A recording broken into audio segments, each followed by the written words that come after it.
धन्ना जाट की कथा मैं सुनाता हूँ। भक्तमाल जी में कथा है, अब पूरी कथा नहीं, थोड़ा सा पाठ सुनाते हैं। धन्ना जाट रोज अपने ठाकुर जी के आगे प्रसाद की थाली रखते, छोटे से बालक धन्ना, और प्रसाद की थाली रख के ऐसे बैठ जाते। पाओ ठाकुर जी, पाओ। अरे मेरी मैया ने बाजरे की रोटी बनाई, पाओ। चटनी बहुत बढ़िया ठाकुर जी, पाओ। ठाकुर जी नहीं पाते। खूब देर हो गई, ठाकुर जी ने जब नहीं पाया, धन्ना जाट बोले, आपको हमारे घर का प्रसाद भा नहीं रहा है, आप नहीं पाओगे, मैं भी नहीं पाऊंगा। भूखे ही सो गया। अगले दिन भूख प्यास लगी है, छोटे से बालक को भूख कहां सहन होती है। दूसरे दिन ठाकुर जी के आगे हाथ जोड़े, बोले, आप नहीं पा रहे हो हमारे घर का प्रसाद, आपको बढ़िया नहीं लग रहा, पर मुझे बहुत जोर की भूख लगी है, मेरे लिए पा लीजिए, आप पाओगे तो मैं पाऊंगा। दूसरे दिन थाली रखी, वो ठाकुर जी आज तो पालो। ठाकुर जी ने आज भी भोग नहीं लगाया। बेचारा धन्ना बालक रोने लगा ठाकुर जी के आगे, बोले, मुझे बहुत जोर की भूख लगी है और मैं तब तक नहीं पाऊंगा जब तक आप नहीं पाओगे। क्यों नहीं पा रहे हो? दूसरे दिन भी रोता रोता भूखा ही सो गया। हम आप होते ना, अरे महाराज कहां तक कहें, एकादशी दिन वाले दिन भी इस पेट पर रहम नहीं करते हम लोग। उस दिन भी सब लोग दुनिया भर के व्यंजन बनाना जानते हैं। कहा गया क्या करो? फलाहार। क्या करो? फल का आहार सेवन करो। लेकिन फलाहार के नाम पर क्या क्या बनता है। बाकी के दिन तो हमारी कैलोरी बढ़ती होगी 200, लेकिन एकादशी वाले दिन तो 1000 पार कर जाती होगी। इतना तेल पाते हैं, इतना घी में बना हुआ कुटू की पकौड़ी, कचौड़ी, खीर, ये वो। अभी नवरात्रि चल रहे हैं, फलाहार पाने के लिए आज्ञा दी गई है। वो महाराज सुबह से ही माताएं बहनें लग जाती हैं खाने पकाने में। हम कोई विरोध नहीं कर रहे, ये मत सोचना कि हम मना। पाओ, पर भाई व्रत को व्रत रहने, व्रत जैसा लगे, थोड़ा अल्प ही पाओ। पर धन्ना ने दूसरे दिन भी कुछ नहीं पाया। तीसरे दिन बेचारा धन्ना, इतनी कमजोरी आ गई, छोटा सा बालक। तीसरे दिन फिर थाली लगा के लाया, बोले, ठाकुर जी कल तक तो मैं प्रार्थना कर रहा था, आज तो मेरे प्राण ही निकल जाएंगे, आपने नहीं पाया तो मैं पाऊंगा नहीं जब तक आप नहीं पाओगे। अच्छा पर्दा कर दूं, मेरे सामने बैठ के पाने में आपको दिक्कत है, लो रस्सी लाया, पर्दा कर दिया ठाकुर जी, अब पाओ। बीच बीच में पर्दा हटा के देखे पा रहे कि नहीं, ठाकुर जी अभी भी बैठे। धन्ना को तो गुस्सा आया, अब रोता रोता बेचारा ठाकुर जी की तरफ पीठ करके बैठ गया, रूठ गया ठाकुर जी से। जैसे ही रूठ करके धन्ना बैठा, नेत्रों से आंसू, बोले, दुनिया गलत बोलती है, संत महापुरुष गलत, आप भक्त वत्सल हो, आप बड़े दयालु, अरे आपसे ज्यादा निष्ठुर मैंने कोई नहीं देखा। अरे इतनी इतनी निर्दयता, 3 दिन से बालक को भूखा रखा आपने। कोई बात नहीं, मत पाओ, मैं भी हटीला हूं, जब तक नहीं पाओगे मैं भी नहीं पाऊंगा, चाहे प्राण निकल जाए मेरे। सिसक सिसक करके रो रहा था धन्ना। तभी महाराज जोर जोर से चटकारों की आवाज आने लगी। चटकारे समझे? जैसे हाथ में कभी दाल चावल लग जाए तो मुंह में उंगली लेके जोर से चाटते हैं ना, और फिर ऐसे चूस करके बाहर निकाले तो जो चप चप आवाज आती है, ऐसे चटकारों की आवाज आ रही थी। धन्ना बोला, ये चटकारे कौन ले रहा है? और जैसे ही पर्दा हटा करके देखा, नेक्स्ट से गोपाल जी के पूरे मुंह पे खीर लगी है, सबरे बर्तन में सब सामग्री फैल गई है, और ठाकुर जी चटकारे ले ले करके पा रहे। आहा, उस छवि को देख करके धन्ना प्रसन्न हो गया। ठाकुर जी ने अपने झूठे हाथ में लगी भाई सामग्री नेक उठाई और धन्ना की ओर के बोले, जल्दी मुंह खोल पा, और धन्ना को पवाने लगे। ये क्या है? यही रास है। 3 दिन तक धन्ना जो स्थिति में था वो रस था, लेकिन उसकी स्थिति से ठाकुर जी प्रसन्न होकर के सचल हो गए, यही रास है। अब कभी हमारे साथ ऐसा हो जाए,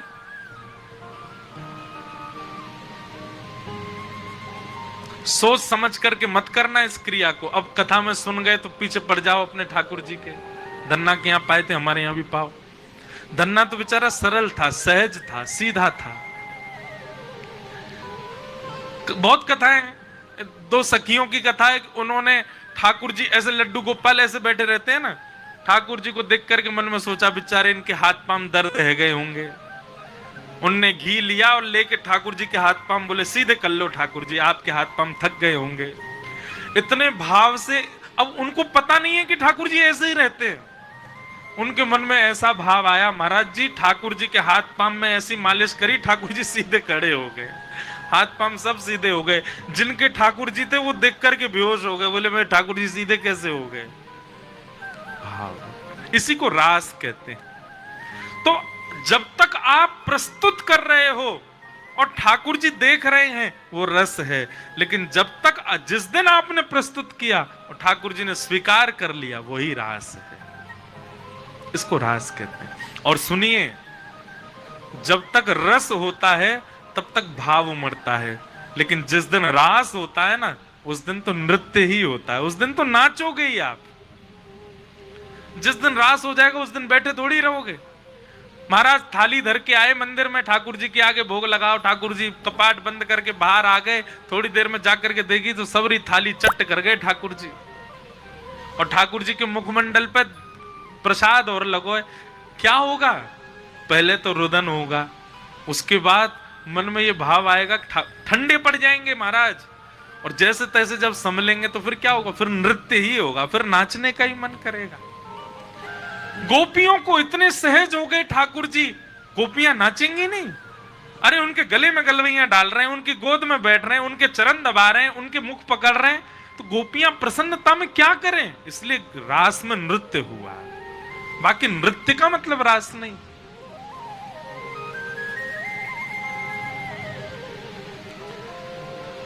सब गोपियों को ठाकुर जी ने वेणु रव करके बुला लिया।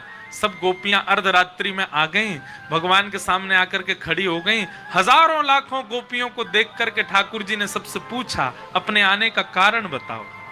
भगवान परीक्षा लेने लगे। गोपियां सब बोली पहले तो हमको बुला लिया, अब पूछ रहे आने का कारण। अरे कारण आप नहीं जानते? आपको सब तो पता है कि हम आपको प्रियतम मानती हैं, आपके प्रति हमारा प्रेम भाव, पूछ क्यों रहे हैं?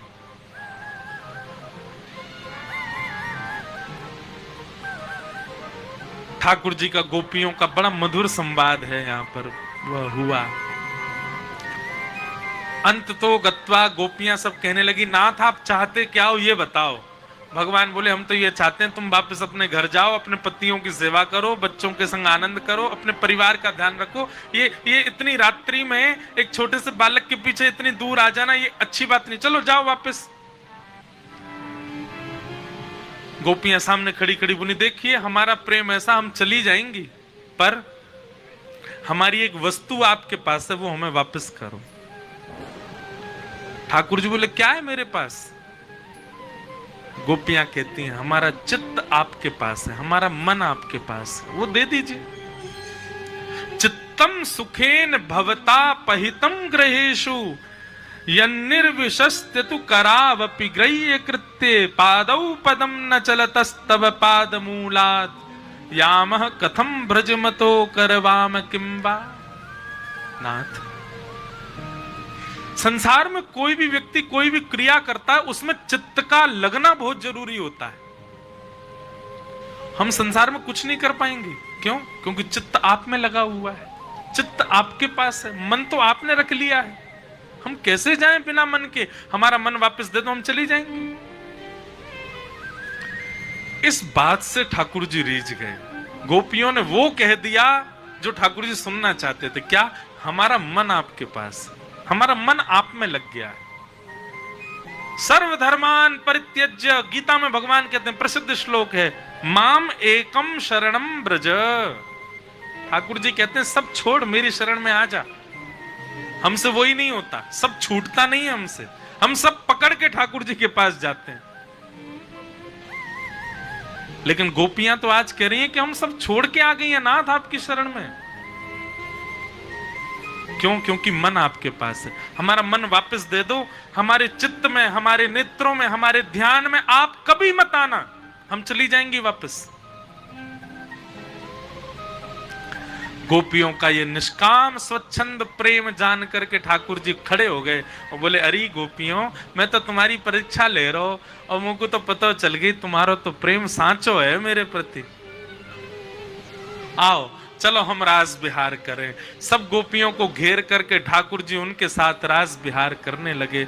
एक एक गोपी के पास जा जा करके ठाकुर जी उसकी सुध ले रहे हैं, उसके घर की बनी सामग्री पा रहे हैं, उसके गले में गलवियां डाल के घूम रहे हैं, उसके चरण दबा रहे हैं, उसको जलपान करा रहे हैं, उससे पूछ रहे हैं, उसको बता रहे हैं। इतनी सन्निकटता सबको प्रदान कर रहे हैं ठाकुर जी। सन्निकटता देते देते देते देते देते गोपियों के चित्त में अभिमान आ गया। और कैसा अभिमान आया बंधुओं? देखो, गोपियों के चित्त में अभिमान आ नहीं सकता, पर ये मुझे और आपको, हम सबको बताने के लिए ठाकुर जी ने लीला की कि गोपियों के चित्त में मान प्रकट कर दिया। नहीं तो जहां राम जहां कृष्ण वहां मान आ नहीं सकता। हम आप सबको क्या समझाना चाह रहे हैं ठाकुर जी? ठाकुर जी कह रहे हैं, बोले भैया मैं तुम्हारे पास प्रकट कायकू ना है रहूं, मैं तुम्हारे सामने ऐसे क्यों खड़ा रहूं, मैं तुम्हारे सामने ऐसे क्यों खड़ा रहूं, तुम्हारे सामने ऐसे क्यों खड़ा रहूं, तुम्हारे सामने प्रत्यक्ष लीला कायकू ना करूं कि कहीं तुमको मान नहीं है जाए। देखो हमारी सेवा से ठाकुर जी प्रत्यक्ष लीला कर रहे हैं। सत्य बताना, आप अपने घर पे गए, अपने ठाकुर जी की सेवा कर रहे थे और सेवा करते करते करते करते कुछ ऐसा हुआ कि ठाकुर जी ने अपना एक हाथ सीधा कर लियो। क्या करोगे बताओ? सबसे पहले फोटो खींच के सोशल मीडिया पे डालो सबको, ओ मेरे ठाकुर जी ने हाथ सीधा कर लियो। फिर कोई संत आ जाए, महापुरुष आ जाए, अखबार वालों को बुला लेंगे, हमारे ठाकुर जी ने हाथ सीधा किया, सबको बताओ, हमारी भक्ति से प्रसन्न। ये मान आ जाता है। और आपको अभी आप अस्वीकार करोगे यहां बैठे बैठे, पर निश्चित है जिस दिन कोई लीला हो गई मान आएगा। हमारे मान की रक्षा के लिए ठाकुर जी ऐसे ही खड़े रहते हैं। बोले कि मेरा मन तो है रो कि हाथ सीधे करूं, पर नहीं करूंगा। क्यों? कहीं मैंने हाथ सीधे किए तो या को मान नहीं है जाए कि मेरी भक्ति में कितनी प्रबलता, मेरी भक्ति में कितनी सामर्थ्य कि मैंने ठाकुर जी सीधे कर दिए। हमारे मान की रक्षा के लिए ठाकुर जी मूर्तिमंत खड़े रहते हैं, कुछ नहीं करते, बस अनुभव कराते हैं। जैसे आज कथा से पहले वर्षा करके अनुभव कराया, ये बांस लगवा के अनुभव कराया, पूरा पंडाल है, इतने सारे व्यंजन, इतनी सारी वस्तु पर इसी पर्दे का ही नीचे गिरना, ये सब अनुभव है ठाकुर जी के। ऐसा अनुभव कराते हैं ठाकुर जी।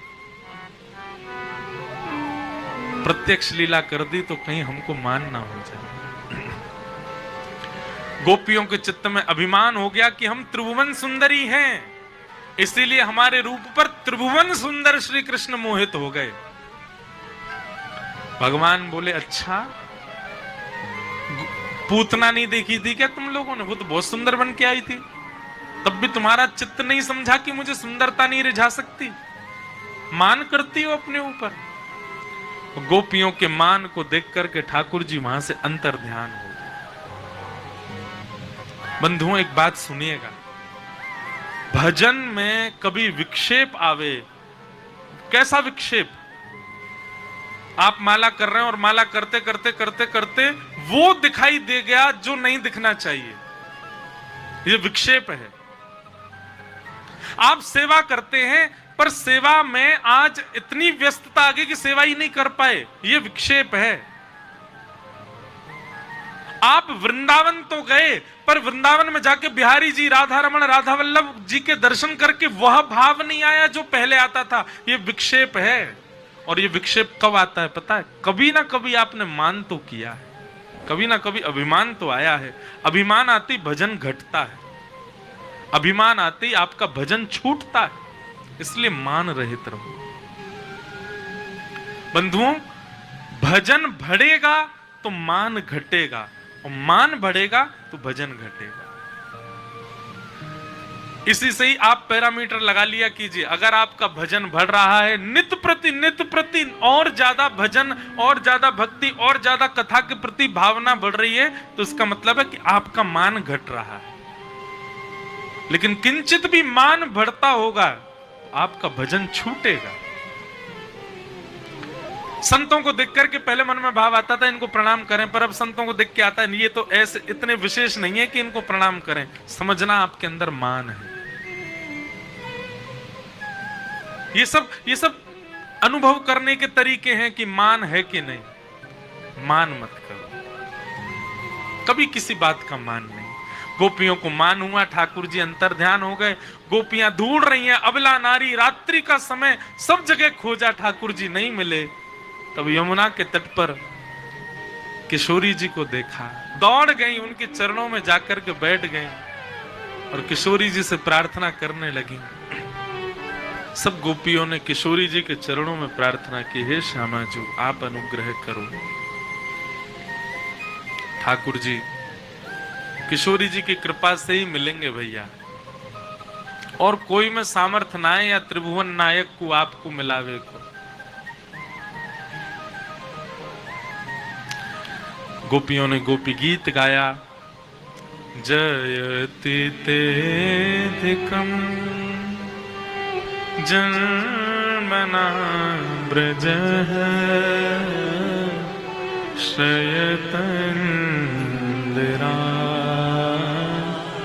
सस्वदत्रिः दैतदृश्यता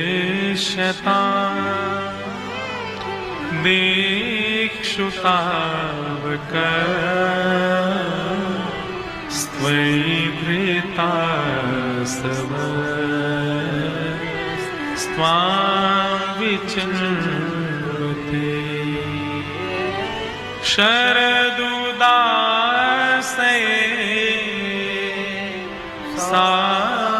साधुजातस सरसी जोदर श्रीमुषा। गोपी गीत कम से कम जो निष्ठावान वैष्णव यहां बैठे हैं, जो तुलसी निष्ठा, एकादशी निष्ठा, नाम निष्ठा तीनों करते हैं, उनको एक गोपी गीत याद होना चाहिए, कंठस्थ होना चाहिए। और चलते फिरते ठाकुर जी की जब याद आए तब गोपी गीत गाओ। हमारी एक बात सुनेंगे बंधु, स्तुतियों का गायन, नाम जप, ये कब किस परिस्थिति में विशेष रूप से करना चाहिए? हम लोग कब करते हैं? जब हमारे जीवन में विपत्ति आ गई तो हम ठाकुर जी को बहुत याद करते हैं। विपत्ति आने पर ठाकुर जी को स्मरण, ठीक है, वो एक कोने में रखो। विशेष रूप से भगवत स्मरण कब करना चाहिए? जब विषय आपके ऊपर आवे, जैसे कि क्रोध आ रहा है बहुत जोर से, किसी ने कुछ ऐसा कर दिया महाराज कि आपको क्रोध ही आ रहा है, बस जैसे ही क्रोध आए तभी जपने लग जाओ, जय जय राधे कृष्ण राधे गोविंद। घर में उथल पुथल मच रही है, पर आप अपने कमरा में बैठ करके केशव जी कल्याण गिरी धरण छबीले लाल मदन मोहन श्री वृंदावन चंद, जय जय राधे। पत्नी रोती हुई आ रही है, चिल्ला रही है, उसको भी बोलो जय जय राधे कृष्ण राधे गोविंद। क्रोध आपको आ रहा है पर आप क्रोध मत करो, आप कीर्तन करो। किसी व्यक्ति के प्रति ईर्ष्या हो रही है, कोई बहुत सुंदर है, उसके रूप को दे मुझसे भी ज्यादा सुंदर, उसी समय बैठ जाओ ठाकुर जय श्री कृष्ण गोविंद हरे मुरारे, हे नाथ नारायण वासु। मेरे अंदर ईर्ष्या आ रही है ठाकुर जी, कीर्तन करो। किसी की वस्तु के प्रति लोभ आ जाए, कोई बहुत बड़ी गाड़ी में बैठ करके आया, उसकी गाड़ी देख करके आपको लोभ आ गया, लोभ आते ही तुरंत महाराज करारविंदे न पदारविंदम मुखारविंदे विनवेशयन्तम वटस्य पत्रस्य पुटे शयानम बालम मुकुंदम मनसा स्मरामि। ठाकुर जी का स्मरण करो। ये क्या है पता है? आपके चित्त में काम क्रोध लोभ मोह ये सब आते हैं आपको बिगाड़ने के लिए, आपको क्षतिग्रस्त करने के लिए, लेकिन आप तुरंत भगवान नाम की औषधि धारण कर लेते हो, तो जो भी रोग आया बुखार चढ़ते ही डोलो खा लो, उतर जाएगा। ऐसे ही जैसे ही जीवन में कोई आर्त आवे, कोई विषाद आवे, कोई विषय आपके ऊपर आक्रमण करे, जैसे ही लगे कि काम बढ़ रहा है चित्त में, किसी का रूप यौवन देख करके महाराज चित्त में काम के उद्दीपन हो रहा है, उसी समय नेत्र बंद करो और नेत्र बंद करके तुरंत किशोरी जी का स्मरण करो। श्यामा प्यारी कुंज बिहारी, जय जय श्री हरिदास। महाराज काम, क्रोध, लोभ, मोह, क्रोध, ईर्षा, द्वेष, अभिनिवेश, ये सारे रोग हैं।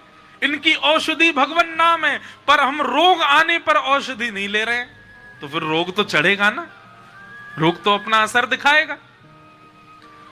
जैसे ही लगे ईर्ष्या आई, जैसे ही लगे क्रोध आया, जैसे ही लगे काम आया, जैसे ही लगे कुछ आ रहा है चित्त में जिससे मेरा सब उथल पुथल होने वाला, तुरंत भगवान नाम गाने लग जाओ।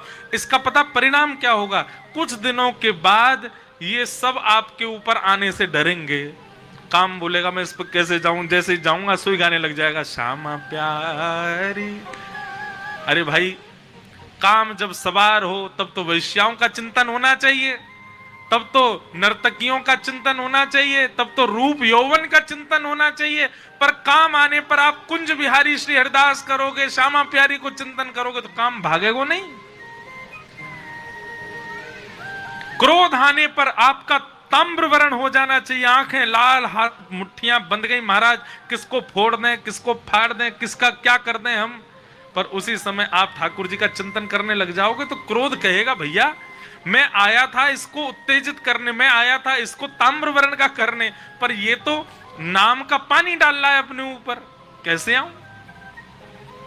आइंदा क्रोध आने में डरेगा, आइंदा ईर्ष्या आने में डरेगी, आइंदा काम आने में आपके ऊपर डरेगा।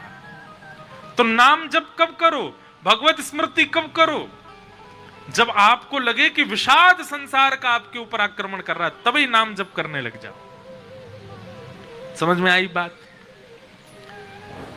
गोपियों ने गोपी गीत गाया, भगवान प्रकट हो गए, प्रकट होकर के गोपियों के साथ अब महारास करने लगे और वृंदावन में महारास होने लगा। जैसे ही महारास प्रारंभ हुआ, कैलाश से देवादिदेव महादेव दौड़े वृंदावन की ओर। गोपियों ने रोक दिया, बोले कहां जा रहे हो? बोले मैं भी रास में नृत्य करूंगा। गोपियों ने कहा, बोले पुरुष केवल एक ही जा सकता है अंदर, श्री कृष्ण। आपको यदि भीतर जाना है तो गोपी बन के आना पड़ेगा। तुरंत महादेव गए, अन्नपूर्णा मैया से कहा हमारा श्रृंगार करो। जटाएं खोल दी, सर्प को निकाल दिया, बोले जाओ थोड़ी देर घूम घाम के आओ। कानों में बिच्छू पहन रखे थे वो भी उतार दिए, हाथन में भी छोटे छोटे सर्प बांध रखे हैं, बागंबर भी सर्प से बांध रखा है ठाकुर जी ने, महादेव ने।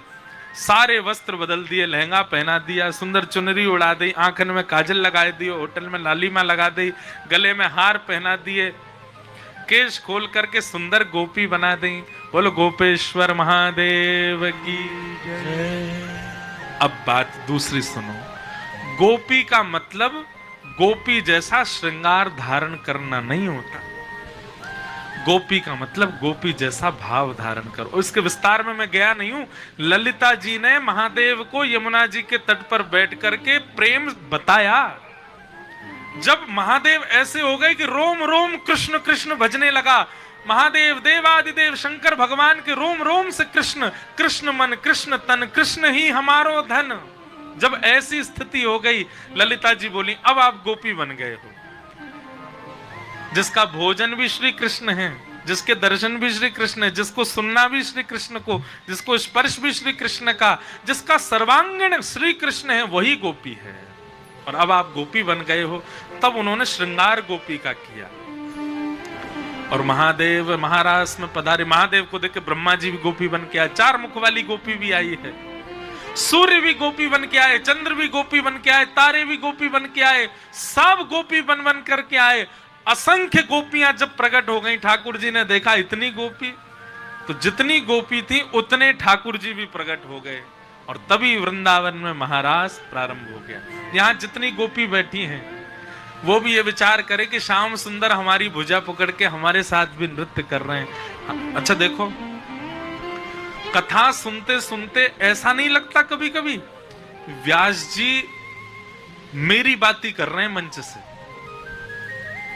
ओ भैया तानपुरा ठीक कर दे, जन कौन से स्वर में बोल रहे हो है। तो क्या बता रहा था मैं, कथा सुनते सुनते कभी ऐसा भाव नहीं आता कि हम आप सब लोग, ये व्यास जी हमको ही कथा सुना रहे हैं, कथा मेरे लिए ही हो रही है, ये मुझे ही बात बताई जा रही है। जब ऐसी भावना आवे तो समझो ठाकुर जी आपके संग रास कर रहे हैं, ठाकुर जी आपको ही सुना रहे हैं। जब नृत्य करो तो ये नहीं लगे कि ओहो इससे तेज उछलना है मुझे, नृत्य करो तो यूं लगे श्याम सुंदर ने मेरी भुजा पकड़ रखी है, वही मेरे संग नाच रहे हैं। राधा रमण लाल की जय। भगवान ने रास बिहार किया समस्त गोपियों के साथ, और बंधुओं आज तक भी वृंदावन का रास थमा नहीं है, आज भी ठाकुर जी रास बिहार करते हैं। कई साधकों को, कई कृपा भाजन लोगों को आज भी वृंदावन में रास का अनुभव होता है। ठाकुर जी का ऐसा बिहार हुआ। अच्छा।